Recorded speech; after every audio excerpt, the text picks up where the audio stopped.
Matt Jolly, right here on Georgia Radio.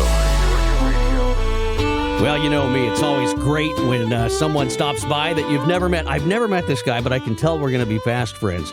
He's an actor. He's a musician. You know him from Talladega Nights. Maybe some of you know him from Diary of a Wimpy Kid. But those are his big movies. Here to talk, Grayson Russell. Grayson, welcome to Georgia Radio. Thanks for being here.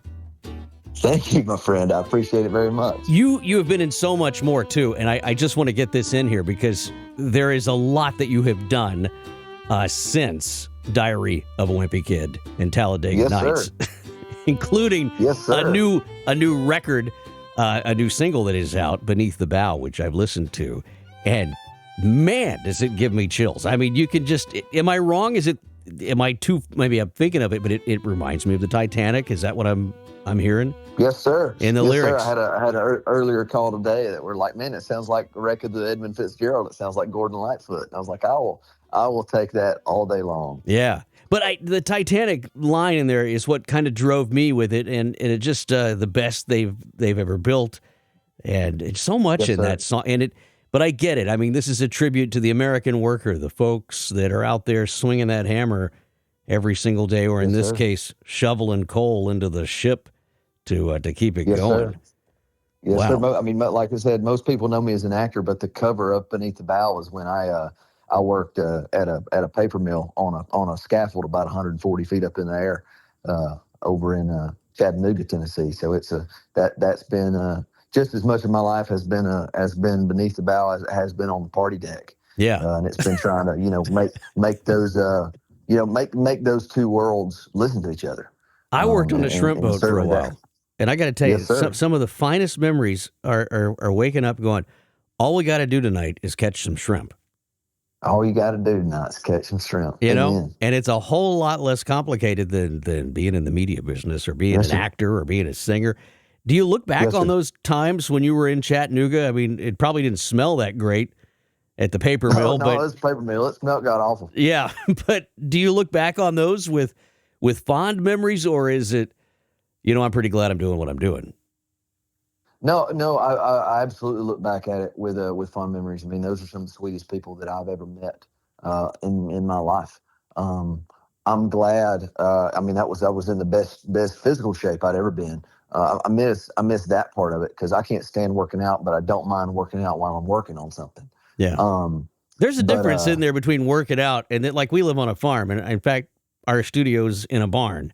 So yes, sir. There's a difference between working and then working out, and totally there's understand difference that. when you've got like an 18-foot pole that you're having to hold on to, that you're strapped in in a harness at 67 feet in the air, and you can't drop it or else it'll kill about 4 or 5 people on the way down. Your grip strength is a little different than what it was on a bench press. Yeah, that'll get your attention. That's for sure. Yeah, it will. It sure will. And then you'll certainly, your hard hat's your best friend. But it's not my calling though. That line of work, particularly there wasn't my calling. And you know what? If I needed to go back to it tomorrow, I would. But I've only ever wanted to really do music. I started traveling and touring my folks doing gospel music when I was 5.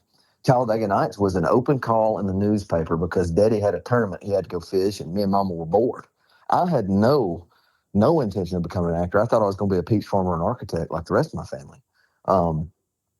So I'm so incredibly thankful and blessed for the professional career and life that I've had up to this point. But certainly the pomp and the circumstance of film in Hollywood and Nashville and country music is not lost on me for the plot of the work that I have done and the people who are making this country run. And that's really what Beneath the Bow is about. That I was kind of presented with that song and then kind of tasked with, hey, make it make sense. Set it up in a way that you feel like you can really communicate it. A man named Brian Oxley wrote the better part of it and then allowed me to just take the arrangement, take the music, take the lyrics and make them my own. And I was really thankful for that because I kind of refer to it as the anthem of the ignored, for the people who feel like they ain't got a voice. and they're working beneath the bow, and they work from the neck down, and they're saying, "Hey, y'all, look, I'm working my tail off down here, and something's bad wrong," but nobody's paying attention.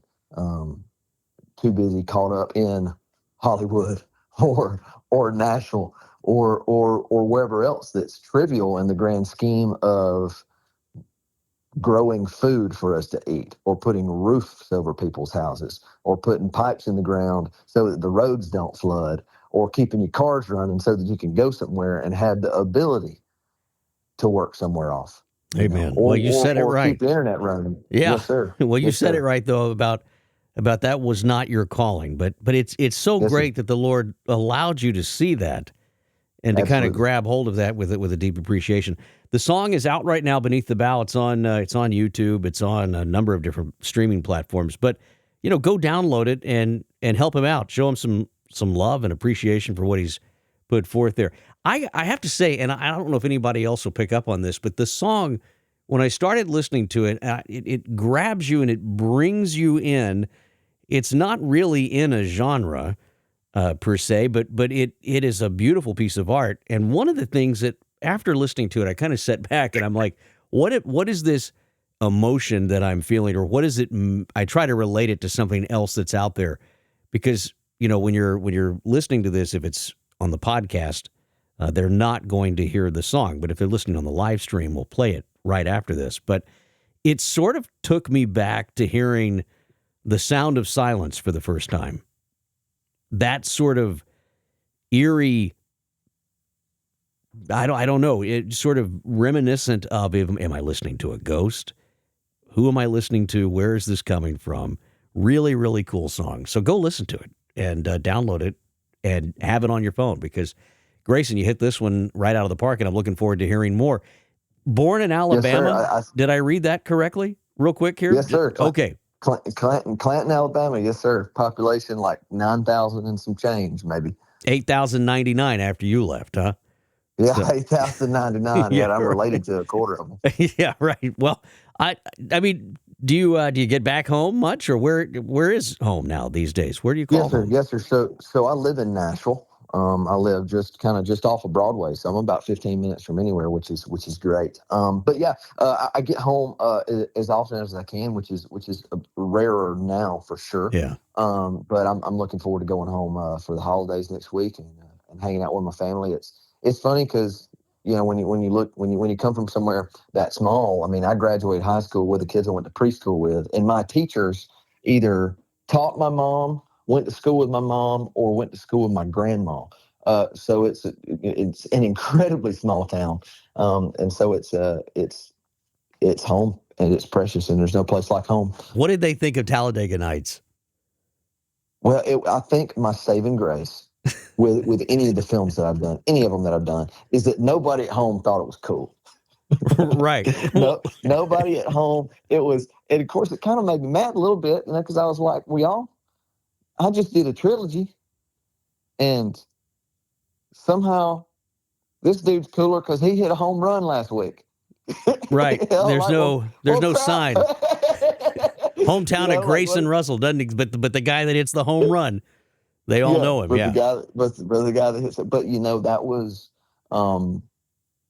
that was the biggest blessing I could have asked for, because had I come home, I think, to a just ungodly amount of praise and pomp and circumstance, I think that would have really probably turned me personally for the worse. I would like to think, that wouldn't have been the case. But I know there's plenty of people who started out with a really good head on their shoulders that lost it somewhere along the way, and I accredit everything really that I am to the town and the people that raised me, my parents and my grandparents, and all the clan that it took to raise me, because they kept me as grounded as anybody has ever been grounded. Certainly in given the work that I was doing. I think it's and great. am doing. Well, if it makes you feel any better, I did have a friend whose Wi-Fi password was Texas Ranger Bobby. That's awesome. Back in the day. That's incredible. Yeah. I'm not going to say his name incredible. because knowing him, it's probably his, everything password. But he kind of, it's probably his pin. kind of had the gotcha. vibe. I got to tell you, he could have given you a run for your money back then. I saw some pictures of him as a kid, and could have given you a run for his money. But yes, sir. Greyhound, Tom Hanks, so much more. All of that's out there. You've just got to go check out Grayson Russell and everything that he's doing. Talk to me, though, about what you're working on next, because clearly music has been in your blood, like you said, since the gospel days. Yes, sir. But what are you working on right now? Give us a preview. Yes, sir. Right now, I'm in between film gigs. So I just wrapped up the first half of a TV show that I'm on called Blue Ridge, the first half of season 2 last week, and we'll go into the next half of season 2 in February. And so right now, I've spent the better part of the last year putting this album together and all the singles that we'll release. So timing has been really great for me because I'm able to, play the songs live when I'm not on set. But when I am on set, it gives me a break from, touring and running my band. It gives me a little more time to write. But also in those time frames where I can't travel and play music, I can drop music and put music out while I'm working on set.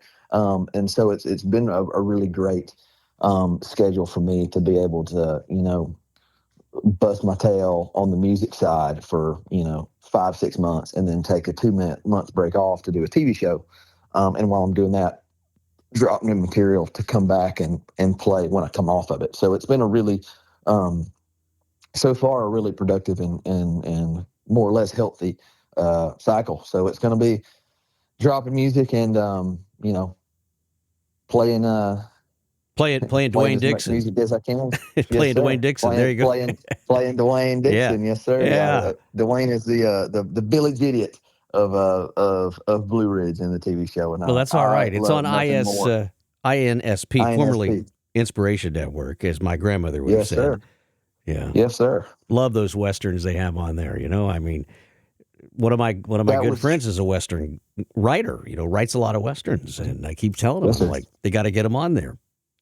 Yeah. Oh, yeah. Well, that was something that was really special to me because my granddad just passed away about 2 months ago.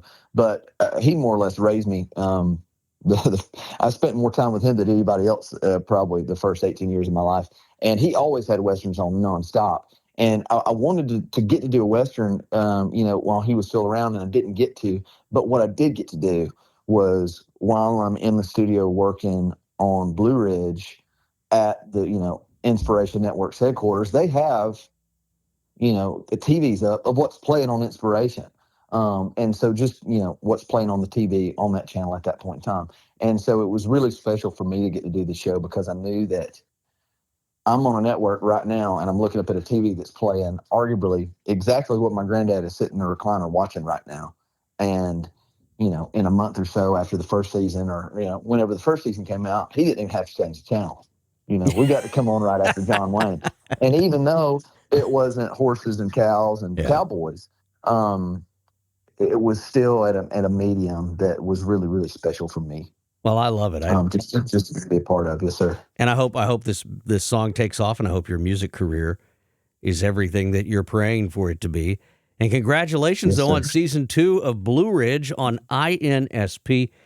Grayson, I hope you come back. And you're not a stranger. Sir. If you're ever through, West Georgia, just out of Atlanta, come on by the barn and bring your guitar and play Sounds something. good. I sure will, my friend. Thank you so much for having me on. And I'll have music dropping more or less a single a month for the next probably 5 or 6 months. So I'd love to come back on. Well, please do, because Ms. Ruth's going to go back and she's going to sit there and watch everything.